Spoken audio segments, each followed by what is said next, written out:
Okay, everybody, sorry this is taking a year since I told you how to take it apart, and I figured since I had about 6,500 people that have learned how to take it apart, I better tell them how to put the Rock Island back together.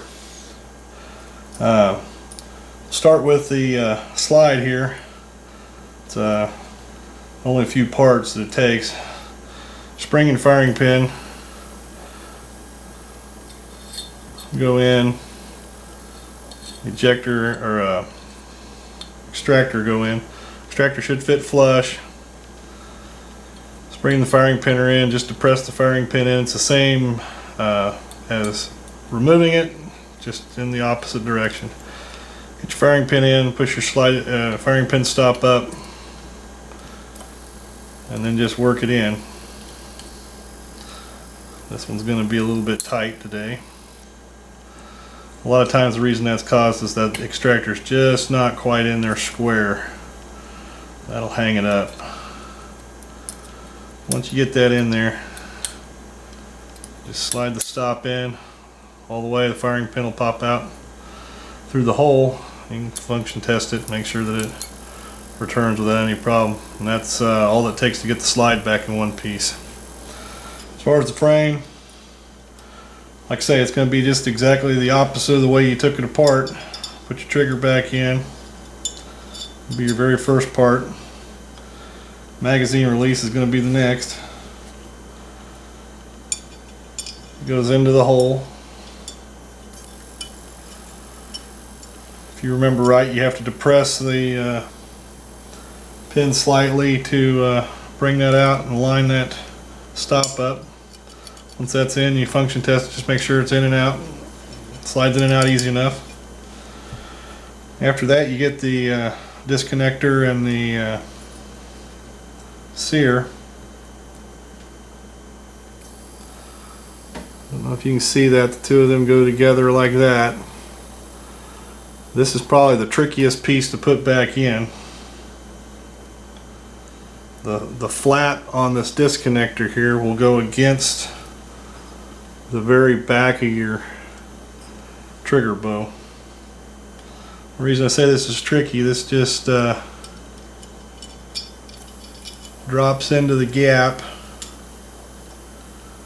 You kind of sort of get it lined up, and like I say, you take your pin that you removed and push it back up in there. If you're lucky like me this time around, you get it in there the first time. If not, you end up fiddling with it for about 5 minutes.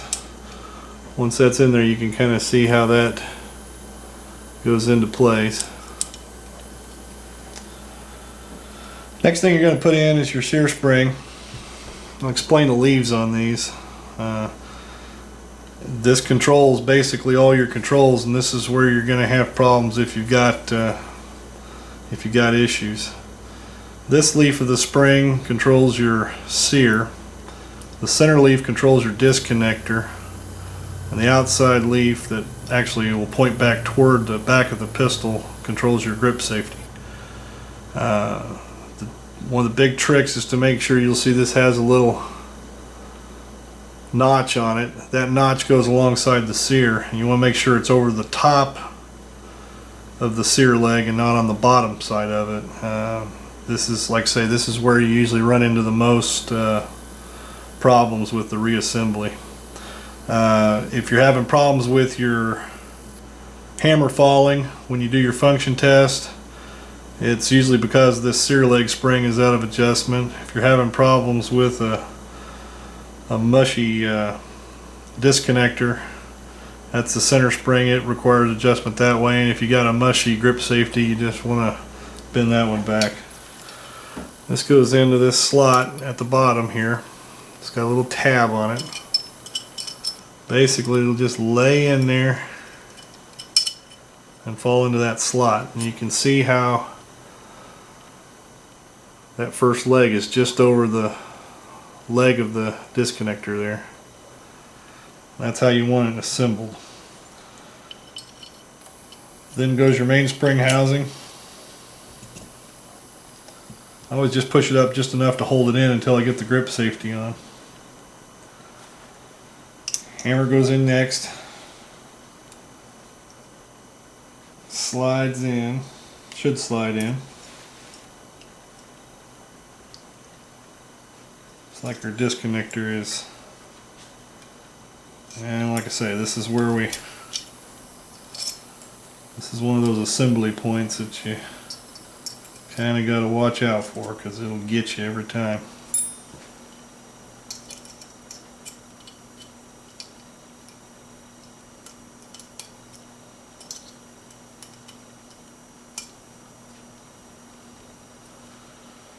Okay.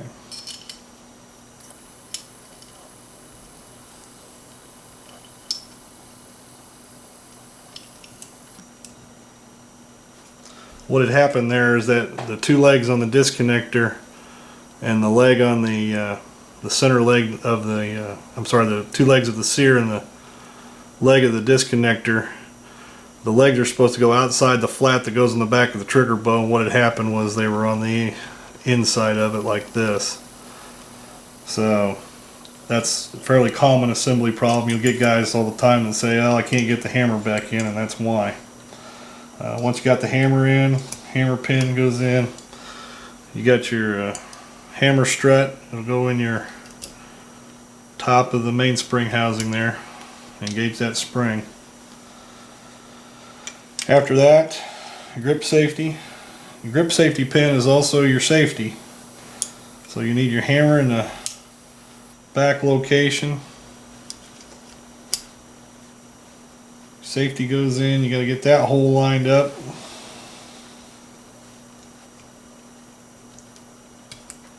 Once you get that hole lined up, I forgot to put in the, you got to remember the little spring that goes in here. So that's another common thing that people end up with extra parts, and that's one of the extra parts they end up with. Once you get your grip safety back in, a lot of times you just have to use a screwdriver to get your pins lined up. Shove it in, it should go flush. Should continue to function. Once you got that in place, push the mainspring housing up. Get your pin started and just push it home. Again, that pin should go in flush. That's the assembly of the frame. Yeah. You check your safety, make sure it works. Shouldn't dry fire that down, it can damage the frame. All that's left of the frame then is put the grips back on.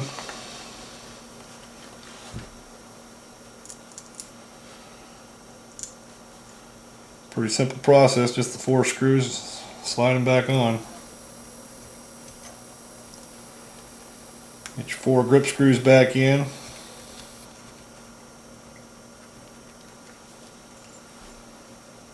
You're good to go.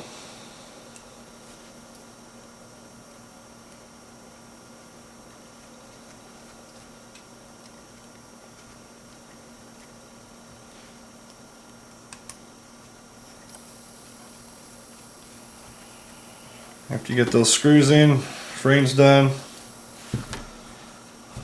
go ahead and reassemble the slide back.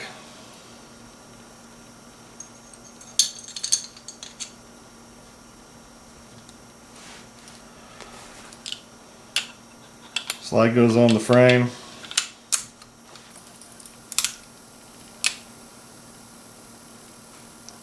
Line your barrel link up.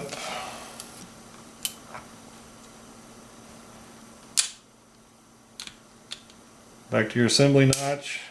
Push your slide release in. Take the paper clip out. Should lock forward. Now, function test it.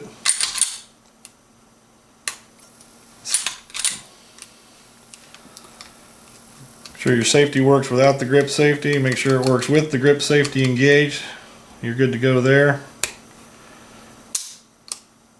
Dry fire's okay. The other one's to slingshot your slide down. Your grip safety should, or your hammer should stay back in that position with the trigger pulled. If it doesn't, then you need to go back in and make some adjustments. Once you've released the trigger to let the disconnector do its job, then it should be able to pull the trigger and let your hammer drop. That's all there is to the reassembly of it. Couple things. Another fellow made a video that said, hey, you know, this screwball is on here telling you to use a paper clip. I'm just telling you that because it's easy. If you know, if you don't want to use a paper clip, you don't have to use it to disassemble it. You just pull it back, pull your slide release out, and you got to disassemble. The problem with it comes, you get ready to try to take this thing out. I mean, it can be done, but I'm all about making life easy on myself, and the way I make life easy on myself is to not have to fight the damn spring. It's a 22-pound spring, and sometimes it can be pretty damn stiff, so that's why I don't screw with it. The biggest problem you run into when you're trying to assemble it without the paper clip is when you get ready to put the slide back on the frame here, because then you got to get your holes lined up with your barrel link and all that while it's under spring tension, which makes it a lot more difficult. You know, people hack me because of the paper clip. Kimber sells a tool that basically does the same thing this paper clip does. You get 5 or 6 of them in a package for $5 or $6, and you know, I can buy a hell of a lot of paper clips for $5. Had several users ask me about this pistol. It is unique. It's a one-off, basically. It's an arms core frame, stainless steel frame. They don't offer it in stainless steel anymore. And it's a regular Rock Island tactical slide. The internal parts of the frame are Fusion Firearms, Wilson Combat beaver tail, and mainspring housing. The rest of it is basically pretty stock except the Colt grips. So officer size takes officer magazines. If you use a standard, you can use a standard full-time magazine, but if you watch me do the shooting video, I had to edit it several times because I was using full-size magazines, and what will happen a lot of times when you jam them in is they'll actually go in a little too far and they hang up the slide function a lot of times when that happens. So, you know, preferred method is with the officer size magazines, which will fit flush with the mag well. If you get desperate or you're in a gunfight or something like that, you can always throw a full-size magazine in there, and generally it'll work pretty reliably for you. So anyway, after a year and a half or a year of waiting, showed you guys how to put the thing back together. So now the 6,000 or so people that are sitting around with a 1911 in a box that's all in parts, now you know how to put the thing back together. Other than that, everybody have a good day. We'll talk to you later.